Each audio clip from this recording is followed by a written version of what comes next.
Alors, le cours est le Nishmat de Chem Yosef ben Raphaël, de Raphaël ben Yaakov. C'est des hommes d'abord. Joïja Batester. Joïja Batester.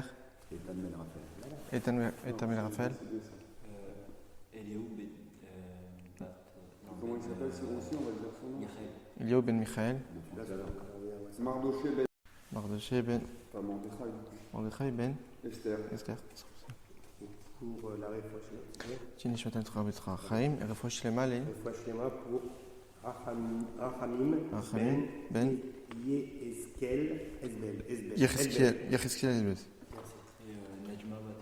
Nejma bat Menana. Ok. Alors, cette semaine, on est parachat de Vayechi. Dans la parachat de Vayechi, on voit que Yaakov, il s'apprête bientôt à quitter ce monde. Et donc, il réunit tous ses enfants pour chacun les bénir. On sait très bien que, même si c'est vrai qu'il est marqué dans la Gemara, que En Avot et la Lishlosha, En Ekrem Avot et la Lishlosha, que des patriarches ne sont appelés patriarches que 3. Il n'y a que 3 personnages qui sont appelés patriarches. Donc Avraham, Yitzhak, Yaakov. Donc les 12 enfants de Yaakov ne sont pas des patriarches, ce sont des chefs de tribu. À travers cette phrase-là, lorsqu'on dit qu'il n'y a que 3 personnes qui sont appelées des Avot, on en déduit qu'en réalité, les midot, les traits de caractère de Avraham, Yitzhak, Yaakov, eux ont été légués à chacun d'entre nous, comme on l'avait déjà étudié, l'identité juive, que le caractère d'Avraham, Yitzhak, Yaakov, chacun d'entre nous là, et qu'on est capable de dévoiler pour servir à Kadosh Baruch Hu. Alors que les 12 tribus, étant donné qu'on appartient chacun à une tribu particulière, donc on n'a pas forcément tous les traits de caractère de chacun de ces tribus-là, ce qui fait que chaque tribu a sa manière de s'attacher à Kadosh Baruch Hu, comme on voit qu'à une certaine époque, il y avait des sidurim pour chaque juif qui appartenait à une certaine tribu. Malgré cela, le fait que c'est mentionné dans la Torah, les brachot qui sont donnés aux tribus, à chaque tribu, Reuven, Shimon, Lévi, Yehuda, etc., on en déduit par là qu'en réalité cela nous concerne chacun d'entre nous, et donc ça voudrait dire qu'on a un enseignement à tirer de chaque bracha que Yaakov a donné à chacun de ses enfants. Maintenant, parmi les enfants de Yaakov, il y a un enfant en particulier qui vraiment concerne chacun d'entre nous, c'est l'enfant Yehuda. Pourquoi ? Parce que Yehuda, on sait très bien qu'on est tous appelés des Yehudim, des Juifs. On voit que même dans la Megillah, on parle de Mordechai, on dit Mordechai et Yehudi. Alors que Mordechai n'était pas du tout de la tribu des Yehuda, il était de la tribu de Binyamin. Malgré cela, on l'appelle Yehudi. Pourquoi ? Parce qu'en réalité, le caractère de Yehudi concerne chacun d'entre nous. Quelle est la racine du mot Yehudi juif ? C'est la racine du mot Oda'a, qui veut dire quelqu'un qui est reconnaissant. Par définition, un juif, c'est quelqu'un qui reconnaît la vérité, qui reconnaît Akadosh Baruch Hu. Et donc, du fait que c'est notre mida, c'est notre trait de caractère intrinsèque qui est enfoui dans notre âme, donc on voit que cette appellation des Yehudi nous concerne chacun d'entre nous. Et donc, quand dans notre paracha, on nous parle de Yehuda et la bénédiction que Yaakov donne à Yehuda, c'est une bénédiction qui nous concerne non pas seulement les descendants de Yehuda, mais chacun d'entre nous, parce que nous sommes tous appelés des Yehudim. On sait que lorsque Yaakov a eu tous ses enfants, on sait qu'en réalité, ce sont les femmes de Yaakov qui ont nommé les enfants en fonction du moment quand est-ce qu'ils sont nés. Donc, par exemple, on va essayer de voir quel est le langage qui a été employé, pour quelle raison Léa, elle a nommé son fils Yehuda. Donc déjà par rapport à Reuven, il y a marqué Vatar Léa vatelet ben vatikra shemeu Reuven qui amra qui ra Hashem beoni qui ata yavania ishi. Et donc Léa a dit, lorsqu'elle a eu Reuven, Léa conçut et enfanta un fils, elle le nomma Reuven parce que dit-elle, le Seigneur a vu mon humiliation. Reuven, c'est du langage Réou, regardez, Ben le fils. Et donc, Léa, vu qu'elle a considéré qu'elle était un peu laissée de côté par Yaakov, Yaakov aimait énormément Rachel, et Léa, c'était pas forcément la femme qu'il voulait épouser, et donc Léa en souffrait énormément, de ne pas être autant aimée que sa sœur Rachel. Lorsque c'est la première à avoir eu un fils, elle a considéré que Dieu a vu son humiliation, et à travers le fait d'être la première à enclencher les 12 tribus, elle a été appréciée par Yaakov du fait d'être la première mère des 12 tribus. Et donc elle a appelé son fils sous le fait que Dieu a regardé à observer mon humiliation. Ensuite, elle a conçu un deuxième enfant, qui est Shimon. Vatar od vateleben, vatomer kishama Hashem, qui se noie à Nochi. Et donc, elle a encore enfanté un autre enfant. Elle a dit Kishama Hashem, là, Dieu n'a pas vu, Dieu a entendu. Qui se noie à Nochi, que j'ai été haï. Veiteni gamedze, il m'a donné aussi celui-là. Vatikra Shimon, elle l'a appelé Shimon. Très bien. Vatar od vateleben, elle a eu encore un fils. Vatomer ata apa'am, il avait ishe elai. Maintenant, elle dit que cette fois-ci, mon mari va m'accompagner. Il l'avait, va m'accompagner. Qu'Allah chilo shlosha banim, car je lui ai donné 3 fils. Aken karat shemo Lévi, c'est pour cette raison que je l'ai appelé Lévi, dans le langage de accompagner. Parce que elle avait vu qu'il y avait 4 femmes. Elle a vu par prophétie qu'il y aurait 12 fils. Et donc, 12 divisé par 4, ça fait 3. Donc, le fait qu'elle a eu son troisième fils, elle a considéré qu'elle a fait son travail. Donc, maintenant, mon mari va m'accompagner. Il va me considérer comme une véritable femme qui a fait son travail. Très bien. Et Vatar od vateledben, elle a eu encore un autre fils. Vatomer, qu'est-ce qu'elle a dit? Apam odé Hashem, cette fois-ci, je vais être reconnaissante vis-à-vis de Dieu. Aken karashemo Yehuda, c'est pour cette raison que je vais l'appeler Yehuda. Alors, la question que pose l'Admor HaZaken dans un de ses mamarim, c'est que c'est assez bizarre que Léa puisse employer le terme de Apa'am odé Hashem, cette fois-ci, je vais être reconnaissance vis-à-vis de Dieu. Pourquoi cette fois-ci? Alors oui, on a l'explication simple, qui est de nous dire que normalement, chacune des femmes devrait avoir 3 enfants. Et là, elle a eu un 4e. Donc elle est reconnaissante vis-à-vis de Dieu d'avoir eu plus que les autres. Forcément, elle va avoir plus que les autres. Et donc, d'une certaine manière, lorsqu'on lit comme ça la Torah, on a l'impression qu'en réalité, on devrait être reconnaissant vis-à-vis de Dieu uniquement lorsqu'on a plus que la normale. En réalité, pas du tout. La logique dirait qu'on devrait être reconnaissant dès que Dieu nous donne quoi que ce soit.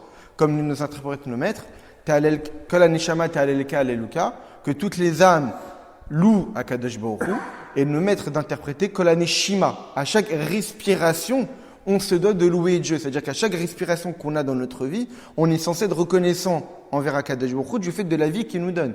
Donc c'est pas lorsqu'on a un plus qu'on devrait être reconnaissant vis-à-vis de Dieu, mais même chaque chose que Dieu nous gratifie de notre vie, on est censé être reconnaissant.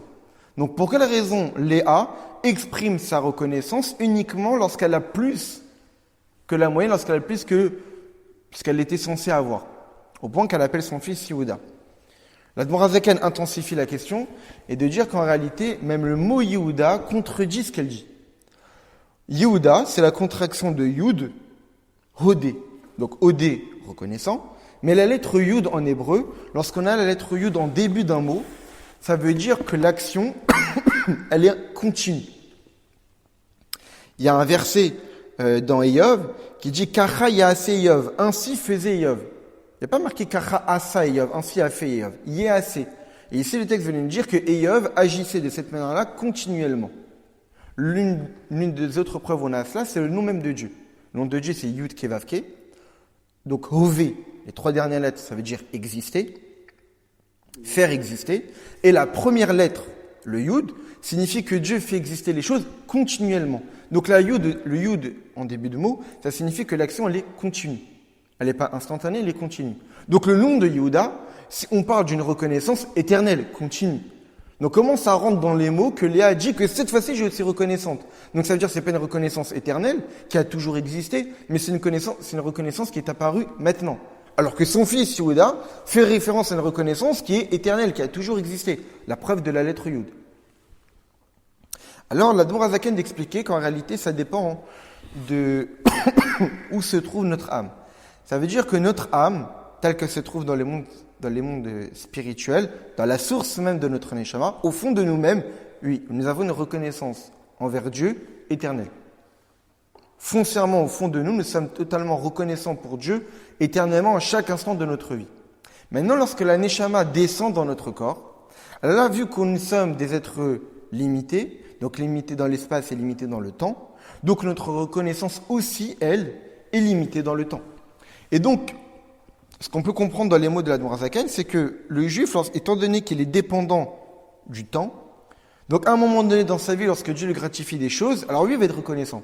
Mais il y a d'autres moments dans notre vie où pas forcément on voit ce que Dieu nous gratifie, et donc il est peut-être possible que pendant ces moments-là, on ne serait pas reconnaissant. Pourquoi ? Parce qu'on est soumis au temps. Du fait qu'on est soumis au temps, donc notre vie, elle est saccadée. Elle est saccadée en années, elle est saccadée en mois, elle est saccadée en jours, en heures. Et ce qui fait que dans une journée où j'ai l'impression, où je vois que Dieu a été là pour moi, il m'a gratifié de certaines choses, de la santé, de la parnasse, etc., je vais être reconnaissant. Dans un autre jour, non. Ou voire même dans les jours où je vois le contraire de ça, je ne vais pas être reconnaissant. Pourquoi ? Parce que je suis limité au temps. Mais lorsqu'on n'est pas limité dans le temps, qu'est-ce qui se passe ? Il n'y a plus cette partition de notre vie, où il y a un jour Dieu m'a gratifié, un jour Dieu m'a pas gratifié. On voit notre vie dans son ensemble. Notre neshama, au fond d'elle-même, elle est hors temps. Donc elle ne vit pas sa vie juste en voyant l'instant T. À l'instant T, Dieu m'a gratifié, donc je vais être reconnaissant. À un autre instant, Dieu ne m'a pas gratifié, je ne vais pas être reconnaissant. La neshama, dans sa racine spirituelle, elle est au-dessus du temps, à l'image de Dieu qui est au-dessus du temps. Donc, elle n'est pas dans l'espace-temps, elle n'est pas dans le système du temps.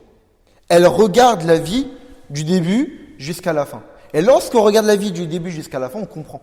On comprend le projet, on comprend tous les mécanismes que Dieu a fait dans notre vie. Donc même les moments où on a l'impression que ce ne sont pas des moments qui devraient être, où on devrait être reconnaissant vis-à-vis de Dieu, lorsqu'on regarde la vie dans son entièreté, on comprend le projet de Dieu et on comprend que ces étapes-là, elles aussi méritent qu'on doit être reconnaissant par rapport à ce que Dieu nous a donné.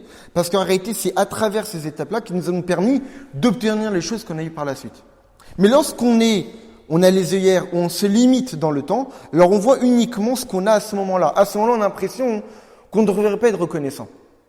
Mais au fond de nous-mêmes, notre neshama, elle crie sa reconnaissance parce qu'elle sait, parce qu'elle voit le projet, parce qu'elle voit que cette étape-là qui pourrait paraître sombre, obscure dans notre vie, elle fait partie d'un tout.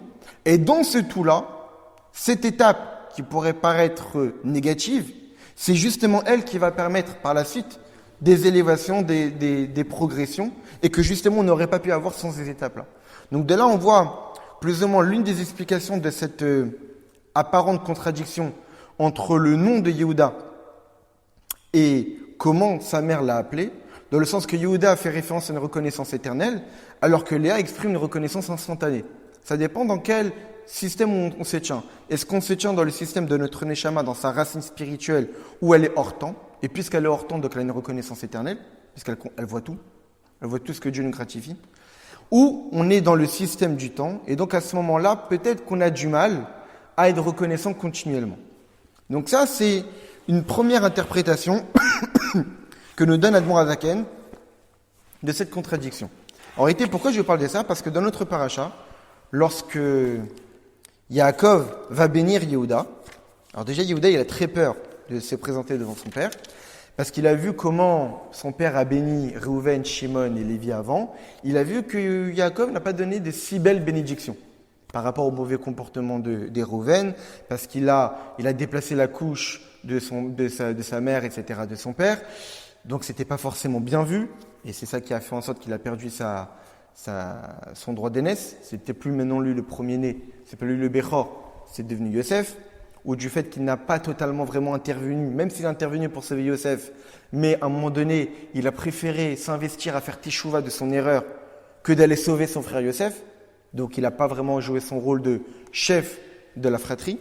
Ensuite, il y a eu Shimon et Lévi qui ont fait un massacre dans la ville de Shechem en tuant hommes, femmes et enfants parce que leur sœur a été violée.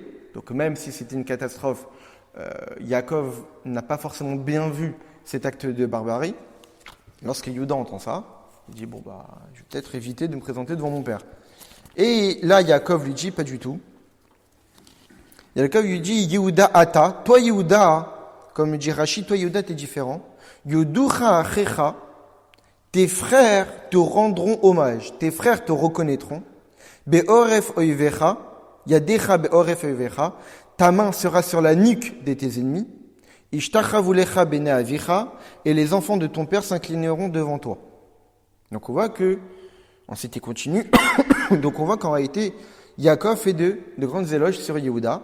Il lui dit que, Yehuda ata, toi Yehuda, Yehuducha achecha, tes frères te reconnaîtront. Qu'est-ce que ça veut dire ?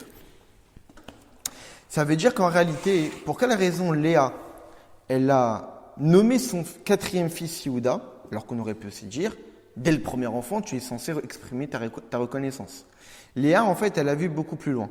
Elle veut nous délivrer un message dans le sens que lorsqu'un juif souhaite exprimer une véritable reconnaissance vis-à-vis de Dieu, il doit nécessairement passer d'abord par Réhouven, Shimon et Lévi. Dans le sens que pour arriver à Yehuda, il faut forcément passer par Réhouven, Shimon et Lévi. Et l'Admor Zaken nous expliquait, le Rabbi aussi dans sa maman nous dit, qu'en réalité, de manière naturelle, en tant que Yehudi, en tant que juif, nous avons une reconnaissance pour Dieu intrinsèque à chaque instant de notre vie. Seulement cette reconnaissance-là, elle est cachée. On remercie Dieu pour ce que nous sommes reconnaissants. Mais on ne l'exprime pas véritablement. Pour exprimer véritablement notre reconnaissance vis-à-vis de Dieu, alors il faut nécessairement passer par Réhouven, Shimon et Lévi. Qu'est-ce que ça veut dire? Lorsque Léa a dit à Pam, Odé Hachem, cette fois-ci je vais être reconnaissant vis-à-vis de Dieu, elle ne voulait pas dire que cette fois-ci je vais être reconnaissant, mais les autres fois je n'ai pas été reconnaissante. Non. Dans le sens que c'est uniquement maintenant que je vais pouvoir exprimer ma reconnaissance. J'ai toujours été reconnaissante. Mais c'est uniquement après avoir eu Réhouven, Shimon et Lévi que je vais pouvoir exprimer ma reconnaissance. Quel est le message pour nous? Lorsqu'on veut exprimer notre reconnaissance vis-à-vis de Dieu, il faut nécessairement passer par des étapes. C'est pas de n'importe quelle manière qu'on exprime une véritable reconnaissance vis-à-vis de Dieu.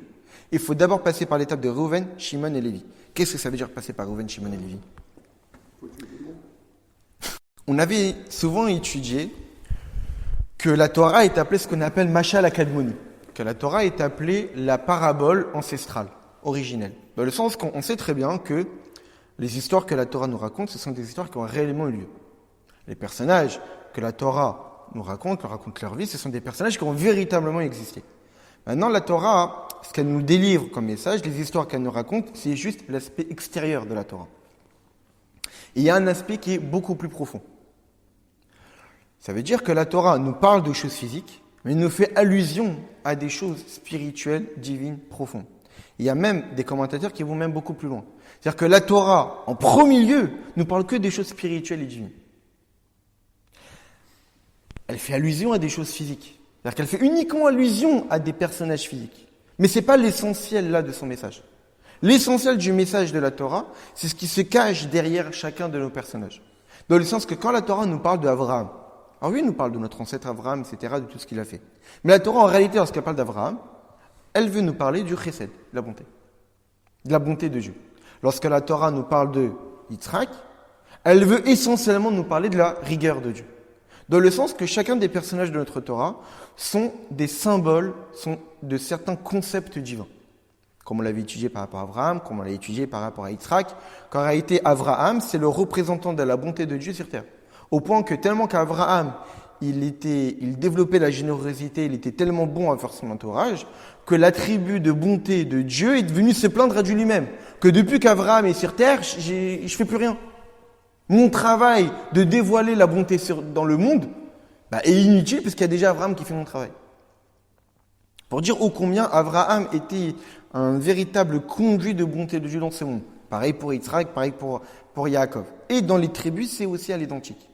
Dans le sens que quand Léa a nommé son fils Réhouven, parce qu'elle voulait faire référence à une certaine manière de servir Dieu. Lorsqu'elle a nommé son deuxième fils Shimon, parce qu'elle voulait faire référence à une deuxième manière de servir Dieu. Lorsqu'elle a nommé son troisième fils Lévi, une troisième manière de servir Dieu. Et lorsqu'elle a nommé son quatrième fils Yehuda, une quatrième manière de servir Dieu. Mais cette manière-là ne peut être atteinte uniquement en passant par les trois premières.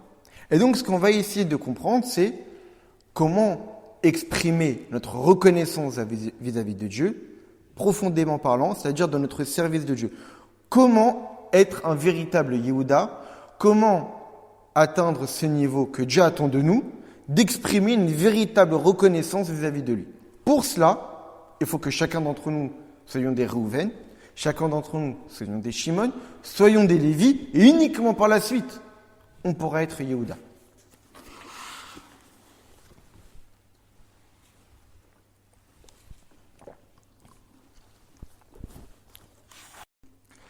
Alors, on va rentrer dans les mots du Rabbi.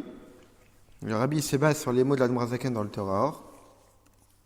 Rabbi nous dit Deni Rouven ou Al-Shem qui est Ra. Rouven est sous le nom que Dieu a vu. C'est-à-dire qu'on parle de vision. Shimon Al-Shem qui est Shama. Shimon a été nommé sous l'écoute. Donc le premier niveau que nous devons atteindre, c'est ce niveau de vision. Tant qu'on n'a pas ce niveau de vision, on va expliquer, on ne peut pas atteindre la véritable reconnaissance vis-à-vis de Dieu. Lorsqu'on parle de vision, on parle évidemment de vision spirituelle, de voir le divin. Et le rabbi précédent dans un Mahamar, évidemment, pose une question assez évidente, qui est de se dire, là on est en train de considérer Rouven comme étant la première étape.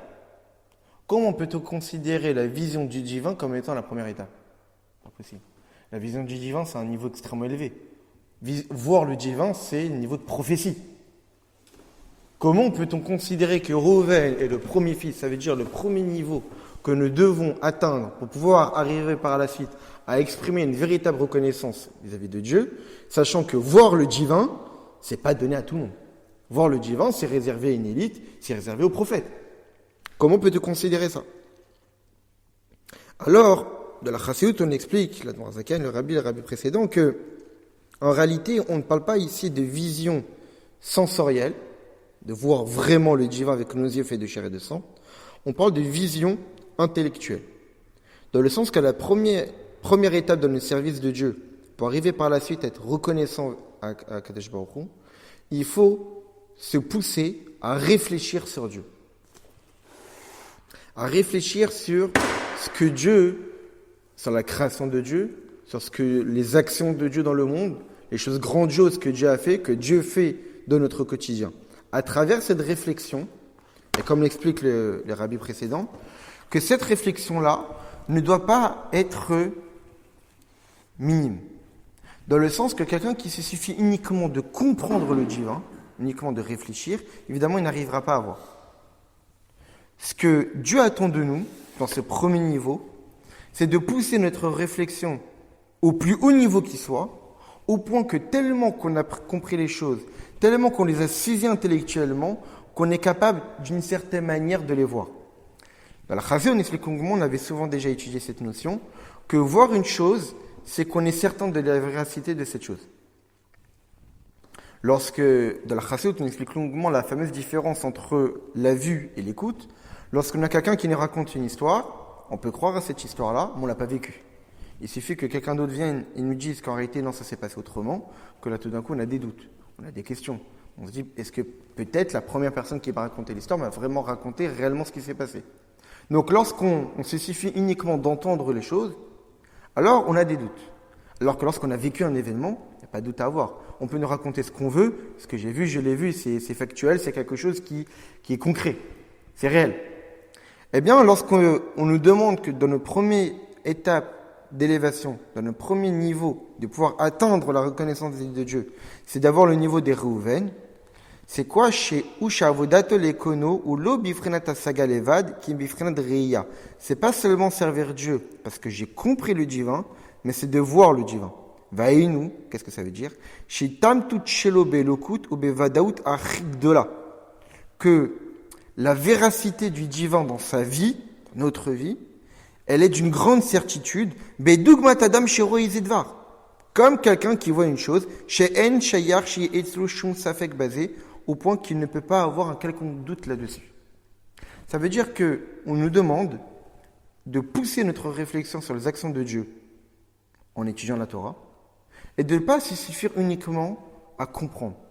Que je dois pousser à comprendre les actions de Dieu tellement que je les ai comprises, que pour moi c'est une certitude, et que, voire même les aléas de la vie ne pourront pas ébranler ça.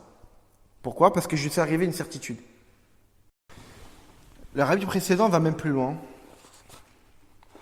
et dit que cette vision, cette compréhension, on peut l'obtenir parce qu'on la voit clairement dans notre vie avec certains exemples. On voit que le corps, de manière naturelle, il est annulé à l'âme. On voit ce que l'âme veut, le corps fait. Le corps suit l'âme. Donc, on voit dans notre quotidien, on voit dans notre vie même, que le matériel est naturellement aligné au spirituel. C'est le spirituel qui dirige le matériel. Et de là, on comprend, de manière naturelle, l'annulation que la matière a vis-à-vis du divin. Et ça, c'est à peine dans le rapport entre l'âme et le corps. C'est-à-dire, pourquoi c'est à peine entre le rapport de l'âme et le corps? C'est que dans le rapport entre l'âme et le corps, c'est un rapport quoi? Juste de vitalisation. L'âme juste vitalise le corps.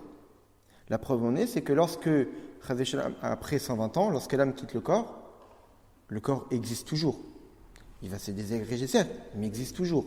Pourquoi? Parce que l'âme n'a pas créé le corps. L'âme juste vitalise le corps. Et juste dans son rôle de vitalisation, le corps est complètement dépendant d'elle. Et suit complètement les directives de l'âme. Qu'est-ce que ça veut dire par rapport au néant divin, par rapport à notre source de vitalité qui est Dieu? Qui, lui, Dieu, non seulement vitalise, mais crée.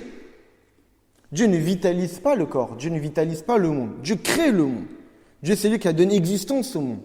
Donc c'est déjà le corps qui est à peine vitalisé par l'âme. Il est totalement dépendant d'elle et suit ses directives. Ô combien le monde qui est non seulement vitalisé, mais qui est créé à chaque instant par Dieu, est totalement annulé à Dieu. Donc en réalité, à travers ces réflexions-là, on voit d'une certaine manière le divin. Et le rabbi précédent de continuer et de nous dire qu'en réalité, les gens pensent que tout ça, c'est pas donné à tout le monde. Les gens pensent que ce niveau de voir le divin, en poussant notre réflexion au passons plus haut niveau, n'est pas forcément donné à tout le monde. C'est quelque chose qui est réservé peut-être à une élite. Alors, le rabbi précédent de nous dire que pas du tout. Parce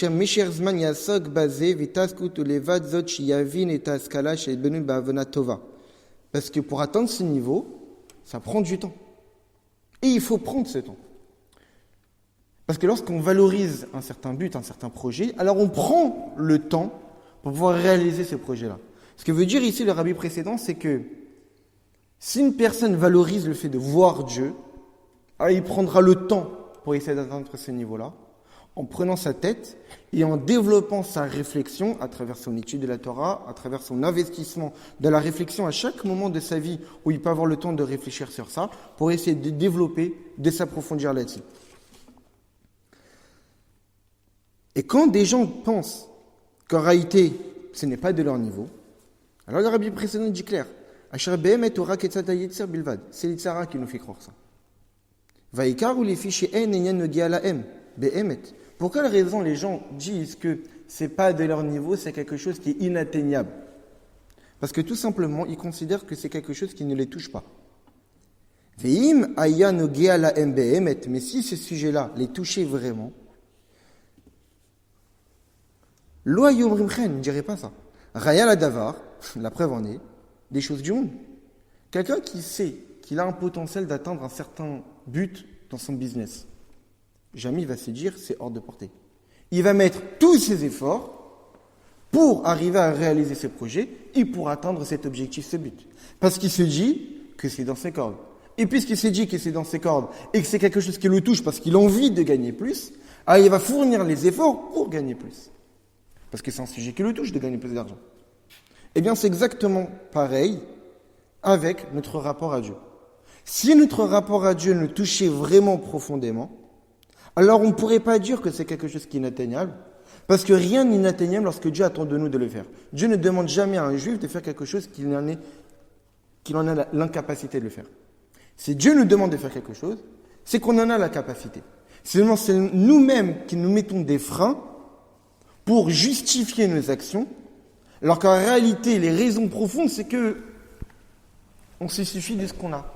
On n'est pas forcément intéressé par ça, parce que pas forcément on en ressent l'utilité d'atteindre des niveaux pareils. Alors qu'en réalité, c'est ce que Dieu attend de nous. Dieu attend de nous, comme il explique en Chassidut, que Dieu a créé l'homme d'une manière où on a l'impression qu'on est indépendant de Dieu. Dieu nous a créés de manière où on ne ressent pas qu'on a été créé par lui. On ne ressent pas que nous sommes dépendants de lui à chaque instant. C'est voulu par Dieu. Dieu nous a mis dans une situation où on ne le voit pas. Mais quel est le but? On explique en Chassidut que le but, et ça c'est un mot très fort, c'est qu'on a, par nos efforts, de Avodat Hashem, service de Dieu, qu'on puisse arriver à voir le monde comme Dieu voit le monde. Dans le sens que notre but, c'est pas voir le monde comme un homme. Des fois, souvent, quand on parle de Torah avec des gens, on dit, mais t'es pas terre à terre. Regarde le monde tel qu'il est, il n'est pas comme tu le dis. Mais c'est ça le problème. C'est que tu vois le monde en te suffisant de comment Dieu t'a créé à l'origine. Mais Dieu t'a créé de manière à ne pas voir le monde tel qu'il est réellement. En voyant le monde comme étant un voilement de Dieu, on ne voit pas Dieu, on ne voit pas des miracles, etc., etc. Mais Dieu, il veut que tu ouvres tes yeux.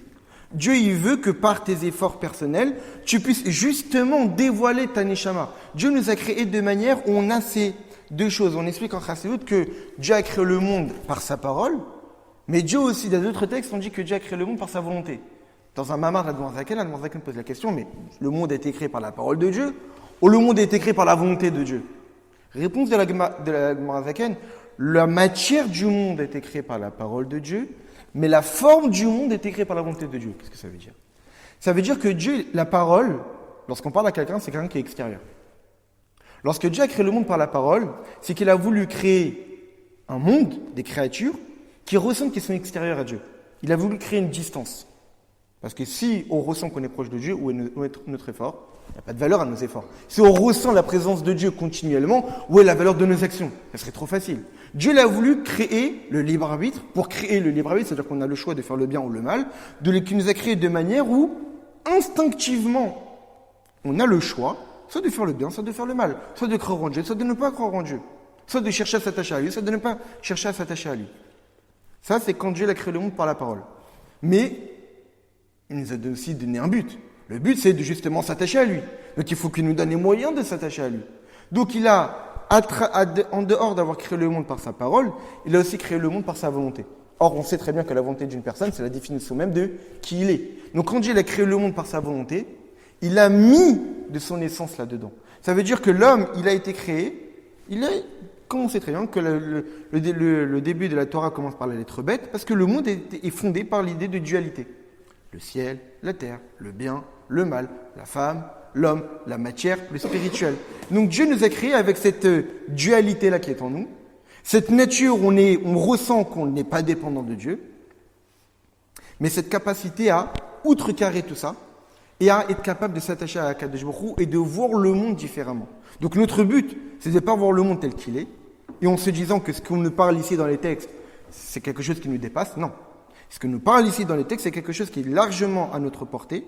Seulement, évidemment, que puisqu'on parle de voir le divin par une production intellectuelle assez profonde et longue, alors lui, ça prend son temps. Mais de la même manière que pour des projets importants dans notre vie, on est capable de prendre notre temps parce qu'on est touché par ça, parce qu'on sait qu'on en est capable, c'est à notre portée et qu'on va prendre le temps pour cela, pour gagner de l'argent, parce qu'on en a besoin, eh bien c'est exactement pareil pour voir Dieu. Si on est touché par la nécessité, par l'utilité et le bonheur de voir Dieu, alors on va fournir les efforts. Donc dire que c'est pas à notre portée, c'est juste notre Yetzara qui nous fait croire que c'est pas à notre portée, parce qu'en réalité, au fond de nous-mêmes, on s'est dit que c'est mieux comme ça, c'est pas utile. Pourquoi me casser la tête?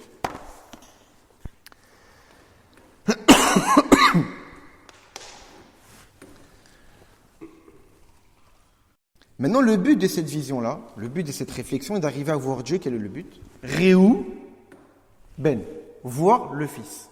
C'est notre rapport avec Dieu, comme un père avec un fils, donc un rapport d'amour. Le but de cette réflexion, le but de la vision de Dieu, c'est le rapport d'amour. On aime quelque chose qu'on voit. On aime quelque chose qui est à notre portée. On n'aime pas quelque chose qu'on ne voit pas, on ne sait pas ce que c'est. Pour arriver à aimer Akadosh Baruch Hu, il faut d'abord savoir ce que c'est Akadosh Baruch Hu. On ne peut pas aimer quelqu'un dont on n'a aucune connaissance de qui il est. On le voit même dans la Gemara. On dit qu'un homme ne peut pas se marier avec une femme s'il ne l'a jamais vue. Pourquoi? Parce qu'il y aura un problème d'amour. Parce qu'il va s'attendre à quelque chose, il va voir autre chose. On ne peut pas créer de l'amour par quelque chose qu'on ne sait pas ce que c'est. Donc, vu qu'on a une misva d'aimer Akadosh Baruch Hu, pour aimer Akadosh Baruch Hu, il faut savoir qui il est. Il faut le voir, il faut le ressentir. Pour cela, il faut passer par toutes ces étapes. Donc, pour arriver à Ben, au Fils, c'est-à-dire le rapport qu'on a avec Dieu, par un rapport d'amour, il faut passer par l'étape de Réou, regarder.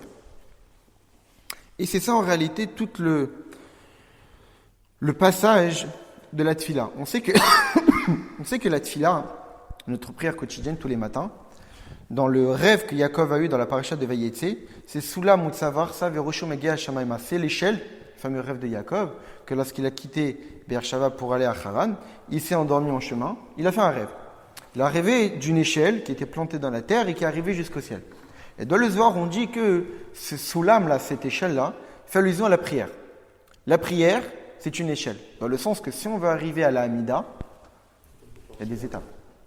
Quelqu'un qui, dès le début, fait la Hamida en ne faisant pas ce qui est des Imra, c'est-à-dire HMLR, voire même avant, c'est-à-dire que vraiment toutes les étapes de la Tfila, c'est comme quelqu'un qui va directement à la 15e échelon.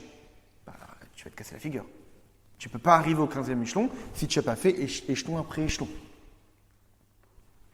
Et c'est ce que Léa a dit. Léa a dit que Dieu a vu mon humiliation et donc elle m'a donné un fils et maintenant mon mari va m'aimer. Dans le sens que l'amour obtenu découle de la vision. Dans le sens que du fait que Dieu a vu mon humiliation et donc il m'a apporté ce fils et donc grâce à ça je vais obtenir l'amour. Dès là on voit la relation entre la vision et l'amour. Et ça c'est tout le sens de le premier paragraphe de Kriyat Shema. Le premier paragraphe de Kriyat Shema, c'est quoi? C'est quoi? C'est Ve'afta et Hashem Elokecha, tu aimeras l'Éternel ton Dieu. Mais comment j'arrive à aimer l'Éternel? Parce que je suis passé par Psuké des Imra. C'est quoi Psuké des Imra? Tous les passages de Baruch Shamar, l'Alléluia, etc. C'est tout simplement les louanges qu'on fait à Dieu sur la création du monde. Quand vous lisez la traduction de ces psaumes, vous voyez qu'on ne parle que de la création du monde. Pourquoi? Parce que lorsque le juif il est en train de prononcer ces mots-là, ce qu'on attend de lui, c'est qu'il réfléchisse à la création que Dieu a fait. Que le juif réfléchisse aux actes grandioses que Dieu a effectués à travers la création de Dieu, à travers la création du monde. Parce que quand on va réfléchir sur les actes grandioses que Dieu a effectués, alors on arrivera à percevoir une certaine vision intellectuelle de Dieu, et donc automatiquement on arrivera à Ve'afta et Hashem Elokecha. Mais pour arriver à Ve'afta et Hashem Elokecha, il faut forcément passer par toutes ces étapes. Donc on voit bien que la Tfila c'est un processus. On ne peut pas arriver à Kriyat Shema si on n'a pas fait toutes ces étapes au préalable. Donc Réou, pour arriver à cette relation de père-fils, d'amour avec Dieu, il faut forcément passer par Réou. C'est quoi la vision? La réflexion. Et la réflexion, ça prend du temps. Il faut prendre son temps de réfléchir longuement aux actes magnifiques que Dieu a fait. Ça, c'est le premier niveau. Deuxième niveau, Shimon. Shimon, c'est quoi? C'est l'écoute. C'est qu'on parle de quelqu'un qui ne voit pas les lieux divins, mais qui se suffit de le comprendre.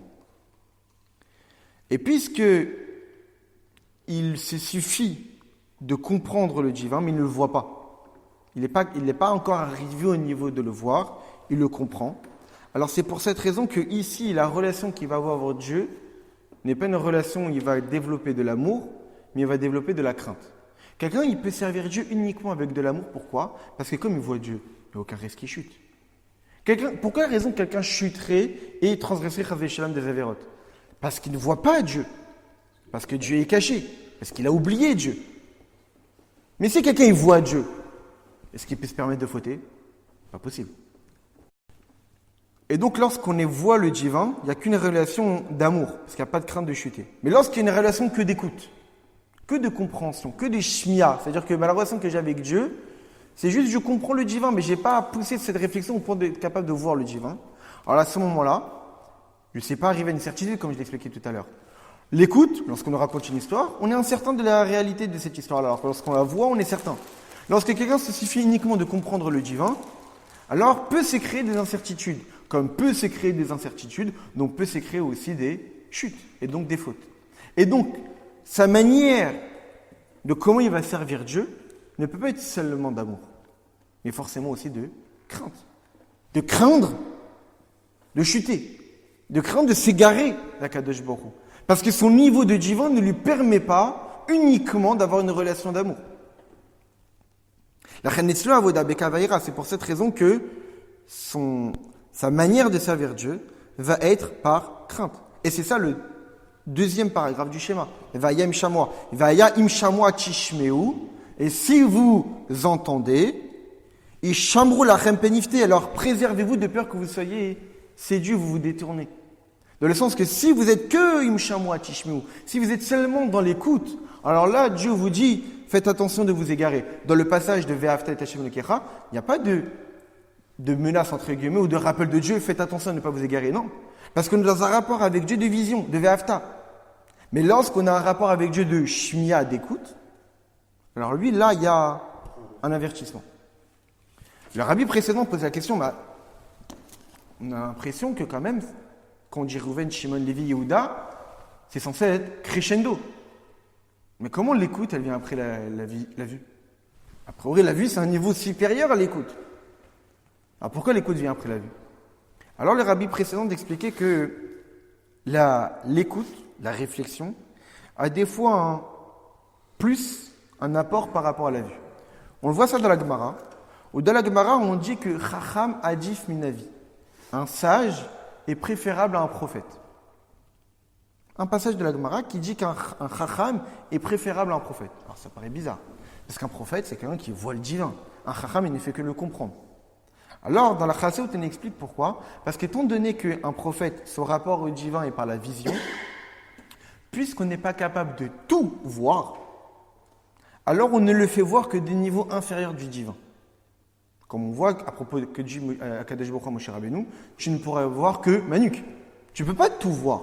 Parce que si tu as un rapport de vision, tu ne peux pas te permettre de voir des choses trop élevées. Donc oui, ton rapport au divin va être un rapport très profond, que tu vas être capable de voir, mais voir seulement des niveaux inférieurs. Alors que lorsqu'on voit des textes de Kabbalah, des textes du Rabbi Shimon Bar Yochai, des textes du Harizal, on voit qu'ils ont expliqué des choses qui dépassent le niveau que Moshe Rabbeinu a vu. Pourquoi? Parce que là, on est dans le domaine de la réflexion. Dans le domaine de la réflexion, c'est pas le domaine de la vision. Vu qu'on est dans le domaine de la réflexion, c'est porte ouverte. Tu peux commencer à réfléchir au niveau les plus élevés qui existent. Mais si dans le domaine de la vision, elle est tellement palpable, tu restes un être humain. En tant qu'être humain, je ne peux pas te permettre de voir ces plus hauts niveaux du divin là. Donc je vais te permettre uniquement de voir de niveau du divin inférieur. Mais si tu es dans le domaine de la réflexion, vu que la réflexion, c'est pas la vision, tu peux réfléchir sur des niveaux encore beaucoup plus profonds. Donc d'une certaine manière, la réflexion a un apport par rapport à la vision. C'est que la vision, certes, tu as un rapport au divin qui est plus sensible, plus sensoriel, plus palpable, mais certes, tu ne peux pas tout voir. La réflexion, c'est une relation qui est plus distante. Je ne vois pas le divin, je ne fais que le comprendre. Certes, c'est distant, mais je peux comprendre des niveaux encore beaucoup plus profonds. Donc, il y a l'étape de Reuven, l'amour.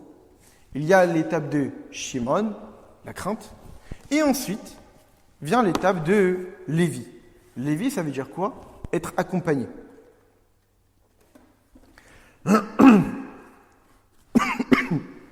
Il avait Iché, là, cette fois-ci, mon mari va m'accompagner. Cette fois-ci. Dans le sens que pour que mon mari m'accompagne, c'est qu'il marie ici, c'est Dieu. Pour que Dieu m'accompagne, il faut qu'il y ait et Reuven, l'amour, et Shimon, la crainte. Et la vue de Dieu et la réflexion du divin. Et c'est uniquement là qu'il avait Iché, là, et mon mari va m'accompagner. Parce qu'après Kriyat Shema, qu'est-ce qu'on dit? Emet, V'yatziv, V'nachon, V'kayam, V'yashar, V'neman, V'ao, V'chaviv, V'achman, V'naim, V'norav Yadir, etc., etc. Et à la fin, on dit Adavar Razé Aleinu, cette chose-là sur nous. De quelle chose on parle? On dit Emet, la vérité. Et cette vérité-là, elle sera sur nous. Qui est appelé la vérité? La Torah. Adavar Razé, quelle est la Torah? Cette chose-là est appelée la Torah, dans le sens que grâce à la Torah, alors oui, mon mari va m'accompagner. Dans le sens que le rapport avec Dieu ne doit pas être uniquement un rapport de réflexion personnelle sur les actions de Dieu. Ou un dévoilement d'amour, ou un dévoilement de crainte. Non, ça doit être l'étude. On ne peut pas faire qu'un avec Dieu s'il n'y a pas d'étude de Torah. Tu peux aimer Dieu, tu peux craindre Dieu. Mais ces sentiments-là ne peuvent pas te permettre d'être attaché véritablement à Dieu. Pourquoi? Parce qu'en réalité, cet amour qu'un juif peut avoir ici-bas, ou la crainte qu'un juif peut avoir ici-bas, ça va être plus haut que l'amour ou la crainte que notre Neshama avait là-haut? Pas du tout. La Neshama était sous le trône céleste, était profitée des rayonnements divins. Elle avait un amour débordant pour Dieu. Et même les plus grands des tzaddik ne pourront jamais avoir le même niveau d'amour que la Neshama avait là-haut. Seulement, ce qu'on a ici, c'est la possibilité de s'attacher à l'essence même de Dieu. Comment ? Par la Torah. Parce que dans la Torah, il y a Dieu. Notre amour qu'on a, certes, c'est un sentiment énorme, mais ça reste un sentiment humain. La crainte qu'on a, ça reste un sentiment humain, c'est limité. Mais si on veut que Dieu nous accompagne, c'est-à-dire quoi que Dieu nous accompagne, c'est qu'on est attaché à Dieu. Si on veut être attaché à Dieu, on ne peut pas se suffire uniquement d'une production d'émotions humaines. Il faut forcément avoir quelque chose de divin, d'infini, d'illimité. Et ça, c'est l'étude, c'est la Torah. C'est seulement la Torah qui est capable de permettre à notre Neshama de dévoiler son potentiel infini qu'elle a en elle. Et donc, qu'est-ce qu'on voit de là ? On voit que les 3 premiers enfants de Yaakov, Reuven, Shimon et Lévi, mettent en avant en réalité les 3 piliers sur lesquels un juif doit baser sa vie. C'est marqué dans Pirkei Avot que Al-Shoshat Varim Haolam Omed, sur 3 choses, le monde y tient. Le monde y tient sur 3 piliers. Torah, Avoda, Gimlut Chassadim, l'étude de la Torah. L'Avoda, le sacerdoce, les sacrifices, qui aujourd'hui c'est la Tfila. Et Gimlut Chassadim, les mitzvot, les actes de générosité. Maintenant, lorsqu'on dit que le monde y tient sur ces 3 piliers-là, de quel monde on parle ? Ah oui, on parle du monde général. Mais on sait très bien, comme le dit le Rabbi Saadia Gaon, que l'homme est appelé aussi un petit monde. Dans le sens que quand on dit que le monde il tient sur 3 piliers, alors la vie aussi, notre propre vie, elle tient sur ces 3 piliers-là. C'est-à-dire que si un homme ne s'investit pas, et dans la Torah, et dans la Tfila, et dans le Gimlut Chassadim, il ne tient pas. Cet homme ne peut pas tenir. De la même manière que notre monde ne peut tenir uniquement lorsqu'il y a les 3, on l'a vu dans notre histoire, on l'a vu quand on a étudié les fameux passages du Maboul, les fameux passages de Sodome et Gomorrhe, on a vu que le monde ne pouvait pas tenir parce qu'il manquait ces piliers-là. Il manquait de Gimlut Chassadim. Ou dans d'autres situations, lorsqu'il manque de la Torah, ça ne peut pas tenir. Donc lorsqu'il manque ces piliers-là, le monde ne tient pas. Et puisque l'homme est appelé un petit monde, c'est exactement pareil. S'il ne s'investit pas dans et la Torah, et la Voda, et la Gimlut Chassadim, il ne peut pas tenir. Et en réalité, Reuven, Shimon et Lévi font allusion à ça. Et Reuven, c'est quoi ? C'est l'amour. Donc c'est Gimlut Chassadim. C'est la générosité. Parce qu'on sait très bien que faire du bien autour de nous est une expression d'amour qu'on a vis-à-vis de notre entourage. Donc l'amour qu'on peut avoir pour les autres nous permet de faire Gimlut Chassadim. Et cet amour qu'on a pour les autres découle de l'amour qu'on a pour Dieu. Comme on l'explique en Chassidut, que c'est à travers l'amour qu'on a pour Dieu qu'on aimera véritablement les Juifs. Pourquoi ? Parce que lorsqu'on aime Dieu, forcément on va aimer ce que Dieu aime. Vu que Dieu aime les Juifs, donc si j'aime Dieu, je vais aimer ce que Dieu aime. Donc je vais aimer les Juifs. Donc normalement, quelqu'un qui aime véritablement Akadosh Baruch Hu, il va forcément aimer tous les bénis Israël. Ça va avec. Et donc lorsqu'on a le niveau de Reuven, on aime Akadosh Baruch Hu, alors automatiquement on va aimer les bénis Israël, et donc automatiquement on fera Gimlut Chassadim. Shimon, c'est la crainte.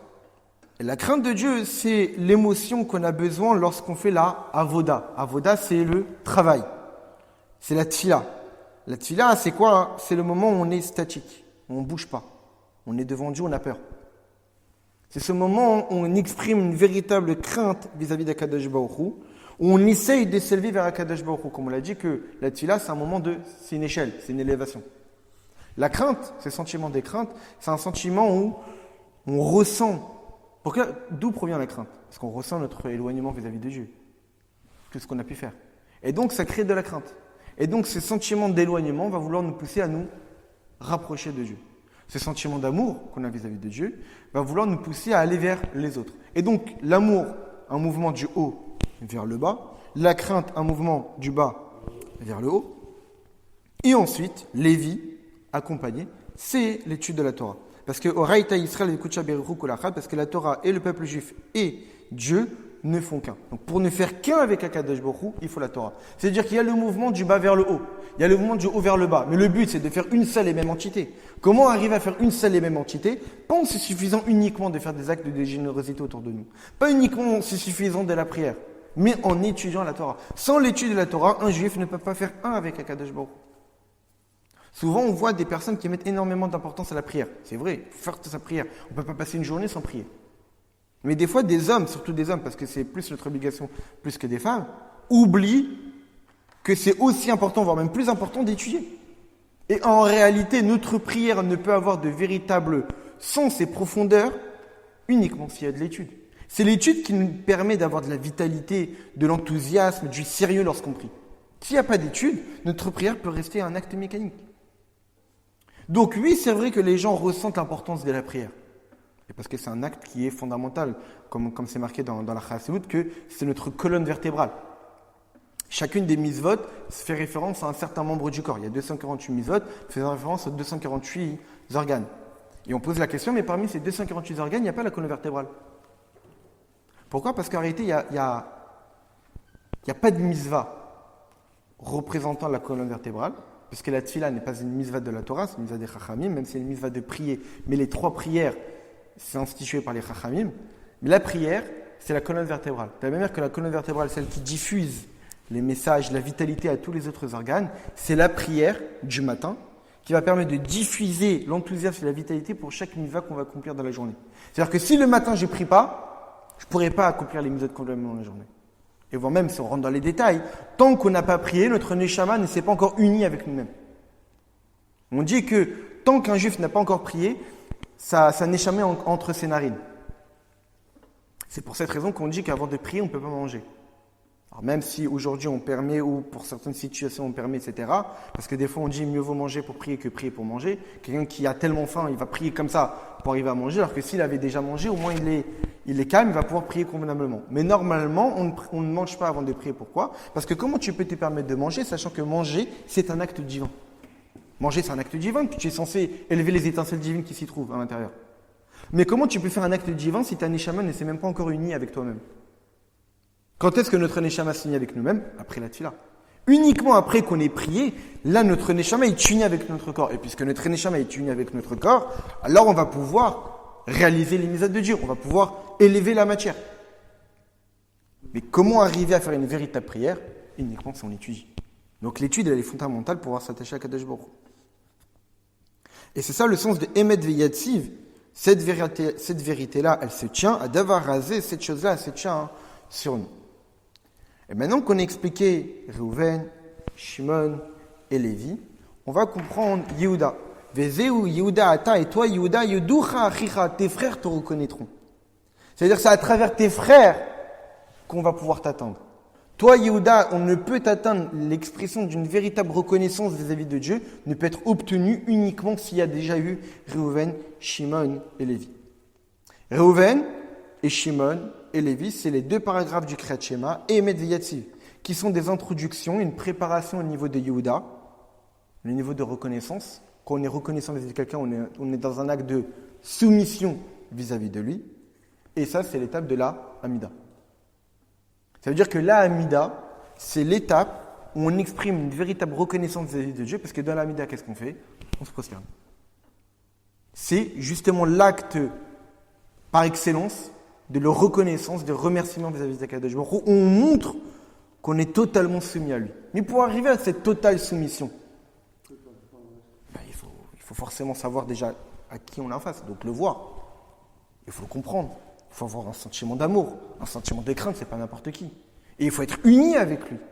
Et c'est uniquement par la suite qu'on est capable de prendre conscience de la reconnaissance qu'on a vis-à-vis de lui. Comme le dit le Maharal de Prague explique que la tfila, lorsqu'on offrait des sacrifices et qu'on offrait les sacrifices à Dieu, c'était quoi le but ? Dieu n'a pas besoin de sacrifice. Lorsqu'on offrait des sacrifices à Dieu, c'est de nous montrer que tout lui appartient. Lorsqu'on donne tous nos biens à quelqu'un, ça veut dire que tout appartient. Le fait de sacrifier un animal, c'est de montrer que la matière, ce que je possède, tout ce que j'ai est à toi. C'est toi qui m'as tout donné. Et donc, je le montre. Quand on veut être reconnaissant vis-à-vis de quelqu'un, qu'est-ce qu'on fait ? On lui offre un cadeau. Pour lui montrer qu'en réalité, tu m'as gratifié quelque chose, c'est comme si je te le rends. J'ai en moi quelque chose que tu m'as fait. Et je vais exprimer ma reconnaissance en te rendant quelque chose. Pour te montrer que, comme si j'avais quelque chose en moi qui provient de toi. Et j'essaye de t'exprimer ma reconnaissance en te le rendant. La prière, où je suis orienté uniquement vers Dieu, où toutes mes demandes matérielles, de santé, de parnassa, tout ça, je les oriente vers Dieu, parce que j'exprime à Dieu ma reconnaissance que c'est uniquement lui qui m'a tout donné. Et quand je veux exprimer cette reconnaissance, c'est à travers l'amida. Mais pour arriver à ce véritable ressenti de reconnaissance, où tout appartient à Dieu, où toute ma vie dépend de lui, il faut forcément passer par ces étapes. Et donc c'est pour cette raison que pour arriver à l'amida, c'est impensable de commencer notre prière directement à l'amida. Ça n'a pas de sens. Je ne peux pas me tenir tout droit devant Dieu en étant debout, parce qu'être debout, c'est une véritable expression de soumission. Mais si je ne sais même pas qui j'ai en face, c'est du semblant de soumission. On parle ici d'expression de reconnaissance, comme on l'a expliqué. Apa modet Hashem. Cette fois-ci, je vais être reconnaissant, dit Léa. Un juif, il est tout le temps reconnaissant. Mais là, on parle d'exprimer, de dévoiler la reconnaissance. On ne parle pas juste d'avoir une reconnaissance de Dieu. Oui, tu m'as donné la santé, tu m'as donné une maison, tu m'as donné une femme, tu m'as donné des enfants, etc. Non. On parle de l'exprimer vraiment. Exprimer une reconnaissance vis-à-vis de Dieu, c'est montrer à Dieu que je suis totalement soumis à lui, que j'existe pas. C'est ça la véritable reconnaissance. Parce que dire merci Hachem, très bien, tu l'as sorti par ta bouche, mais c'est pas ça la vraie reconnaissance. Dieu, c'est lui qui nous a tout donné. Donc pour montrer qu'on est reconnaissant vis-à-vis de Dieu, c'est montrer qu'on n'existe pas sans lui. Et le meilleur moment où on montre qu'on n'existe pas, si ce n'est par lui-même, si ce n'est par lui, c'est l'Hamida. Mais pour arriver à ce niveau de Hamida, il faut Réhouven, Shimon et Lévi. C'est pour cette raison, par exemple, que à Mincha, on voit qu'on fait Ashrei Hamida. Pourquoi ? Parce qu'en réalité, on a déjà fait le travail à Shacharit, le matin. Le matin, on a déjà fait toutes ces préparations pour arriver à l'Amida, et donc ça nous accompagne pour arriver à Mincha. Mais lorsqu'on arrive à Arvit, il y a trop de temps par rapport à Shacharit, on a besoin de refaire les brachot de Kriyat Shema, le Kriyat Shema, Emet Ve'emuna et l'Amida. Pour mettre en avant encore l'idée que pour arriver à l'Amida, il faut forcément ces préparations. À Mincha, on n'en a pas forcément besoin parce que on a déjà les préparations de Shacharit, mais lorsqu'on arrive à Arvit, le temps de toute la journée est passé, on a besoin de refaire encore ce travail de préparation pour se présenter devant Akadosh Baruch Hu. La bracha de Yaakov continue en disant Yadecha be'oref oyevecha, et ta main sera sur la nuque de tes ennemis. Ça veut dire que lorsque nous sommes reconnaissants vis-à-vis de Dieu, c'est-à-dire qu'on arrive à cette totale soumission à Dieu, alors là, on a notre main sur la nuque de nos ennemis. De manière spirituelle, Admor Zaken explique dans le Torah Or, dans le sens que c'est qui nos ennemis, c'est le monde matériel. Le monde matériel, c'est notre ennemi par rapport à notre relation avec où l'essentiel, c'est le spirituel. C'est-à-dire quoi, avoir la main sur la nuque de notre ennemi, c'est-à-dire que je le domine. Comment j'arrive à dominer le monde matériel ? Comment j'arrive à faire en sorte que manger, boire, dormir, travailler ne vont pas être des obstacles pour mon service de Dieu ? Parce que je suis arrivé au niveau des Yehuda. Parce que je suis arrivé à être à un niveau et totalement soumis à Kadosh Baruch Hu. Si je suis totalement soumis à Kadosh Baruch Hu, il n'y a rien qui peut m'ébranler. Ce monde matériel ne va pas être un obstacle, bien au contraire. Je vais l'utiliser, je vais l'attraper par la nuque et je vais l'utiliser pour servir à Kadosh Baruch Hu. Le Rabbi explique que même physiquement parlant, on parle de véritables ennemis, les ennemis du peuple juif. Et le Rabbi ici voit l'allusion que à la fin des temps, qu'en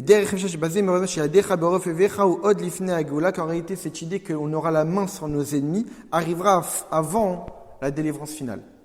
Pourquoi ? Parce que dans la bracha qui est donnée à Yehuda, que dit Yaakov, il dit, donc, comme je l'ai dit tout à l'heure, et après il continue, Gourari Yehuda, toi Yehuda tu es un jeune lion, Miteref Beni Alita, quand tu reviens, ô mon fils, avec ta capture, Kara Ravat Karaye, au clavier Miyekimenu, donc il se couche, c'est le repos du lion et du léopard qui oserait le réveiller. Lo Yasur Shevet Mi Yehuda, le sceptre n'échappera pas de Yehuda. Le sceptre. Et donc on parle évidemment du sceptre du roi du Mashiach. Dans le sens que après que Yaakov ait béni Yehuda de Oda'a, de la reconnaissance qui provient des frères, et ensuite d'avoir la main sur les ennemis, ensuite il parle de Géoula, du Mashiach. Dans le sens ici, les rabbis voient l'allusion qu'avant la venue du Mashiach, eh bien en réalité on aura déjà la main sur la nuque de nos ennemis, on dominera nos ennemis. Mais comment on arrivera à dominer nos ennemis en leur imposant une peur comme un ennemi que je tiens par le cou ?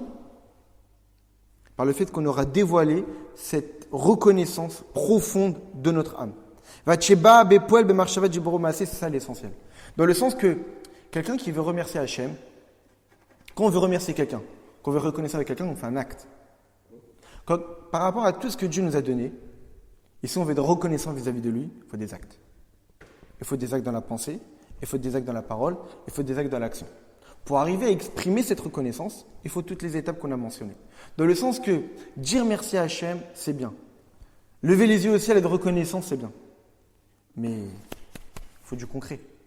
Il faut montrer que tu es reconnaissant. Et le rabbi nous dit que cette reconnaissance dont on a parlé ici, qu'il faut essayer de développer, comme on l'a expliqué, en cherchant la vision du divin, en cherchant la réflexion des niveaux assez élevés, et en développant cette crainte, et en cherchant à être accompagné par Dieu à travers l'étude de la Torah. Mais tout ça, ça doit nous pousser à la Hamida, mais après la Hamida, à exprimer cette reconnaissance dans la pensée, dans la parole et dans l'action. Et c'est uniquement lorsqu'on aura exprimé cette reconnaissance-là, alors venaflu oivechem lifnechem, alors tous nos ennemis tomberont devant nous. Et donc c'est ça l'un des messages de notre paracha, que c'est vrai que Yehuda, c'est l'une des tribus.